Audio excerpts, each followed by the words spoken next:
Moses in the context of the book of Deuteronomy. Why? Because Deuteronomy itself defines what the phrase "like Moses" is referring to in this context. We turn to Deuteronomy 34, and this is what we read. This is what "like Moses" means. Since that time, no prophet has risen in Israel like Moses, whom the Lord knew face to face, for all the signs and wonders which the Lord sent him to perform in the land of Egypt against Pharaoh and all his servants. So think about this. Like Moses is referring to someone who would know God face to face, and to someone who would perform signs and wonders. Is this like Moses? I mean, is Muhammad like Moses in this sense? No. Did Muhammad know Allah face to face? No. Muhammad supposedly received revelations from Gabriel. And did Muhammad perform miracles? No, the Quran denies over and over again that Muhammad could perform signs and wonders. The people during his time challenged him over and over again, please, would you perform a sign like Moses? And Muhammad simply could not do it. Second, we have to consider the context of the passage.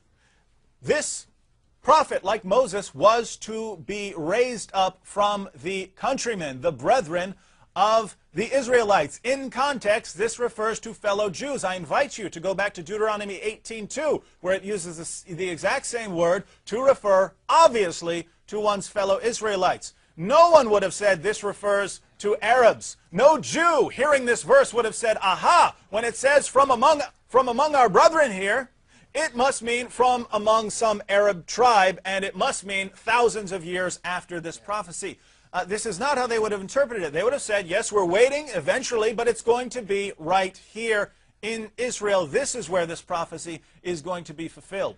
I need to add some other points. I hope he's listening. It is obvious that when I read the passages, Muhammad wasn't paying attention. He was just getting ready to just make his case and ignored everything I said. I clearly said, please pay attention to the context. Let me read Deuteronomy 18, verses 15 to 16 to show this prophecy has absolutely nothing to do with the false prophet named Muhammad. And I'll give you other reasons to show that according to Moses, Muhammad is a false prophet. This prophecy is referring to the fact that the Israelites asked, we do not want to see God or hear his voice, lest we die. So you, Moses, speak to us on God's behalf. God not only honored that request, he said that he'll continue to honor it by raising up prophets to speak to them on God's behalf. So it's speaking about God speaking to Israel through prophets, not sending an Ishmaelite to kill them and to expel them from the Hijaz. Let me read Deuteronomy 18, 15 to 16 one more time. Because again, I said, please pay attention to the contextual meaning, so you know what it means in its historical context. But you obviously ignored me because you wanted to quote from a book from Ahmed Deedat or someone about 10 irrelevant similarities between Moses and Muhammad, ignoring all the relevant dissimilarities. But let me read Deuteronomy 18, 15 to 16.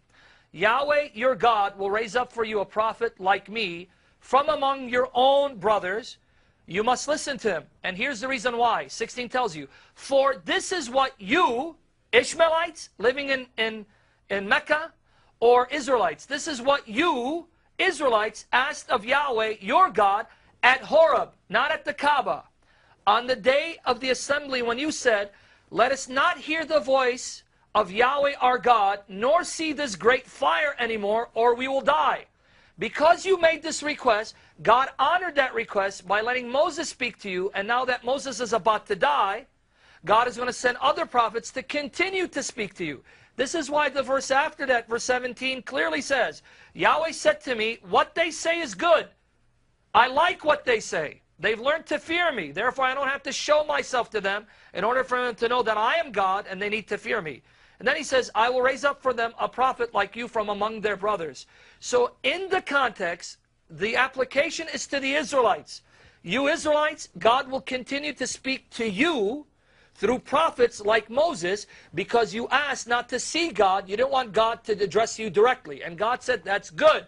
I'm going to raise up prophets. Again, let me continue the thought of the brother, what he said.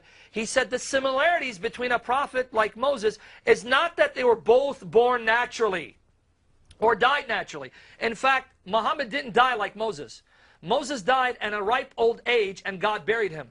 Muhammad died in a cursed death. His death was very painful according to your sources. It says he suffered the effects of poison and died a very painful, excruciatingly painful, and shameful death. So he didn't even die like Moses. That's an error and a distortion of the facts provided by the Muslim sources. But what he said a prophet like Moses would know Yahweh face to face and do miracles like Moses. Did Muhammad know the God of Moses intimately? Impossible. If your Quran is true, Muhammad did not know the God that Moses knew. You know why? Because according to chapter 5 verse 18 of the Quran, chapter 5 verse 18, Allah is not a father to Israel.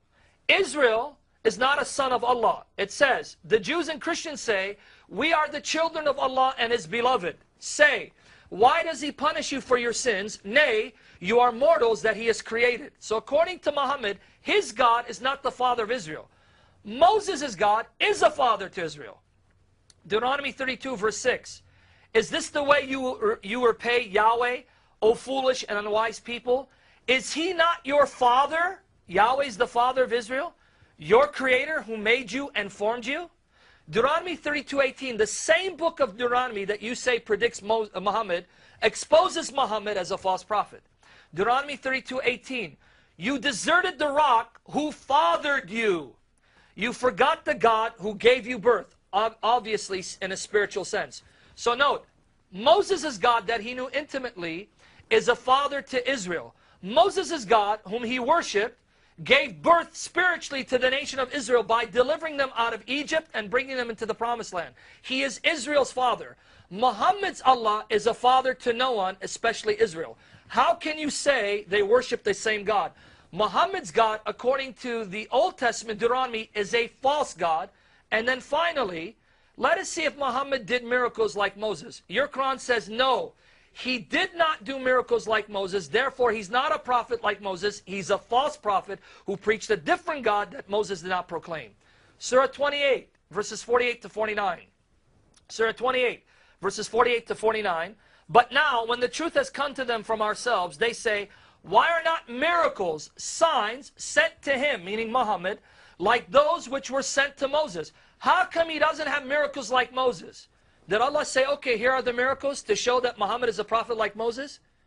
Do they not reject the signs, the miracles which were formerly sent to Moses? Do you see Muhammad's excuse? Well, there's no reason for me to do miracles like Moses because you rejected the miracles of Moses. If I do miracles, you reject them. In other words, Muhammad admits he didn't do a miracle like Moses, therefore he's not like Moses. He didn't preach the God that Moses preached. He's a false prophet according to Deuteronomy. So don't use Deuteronomy because it actually works against you, not for you.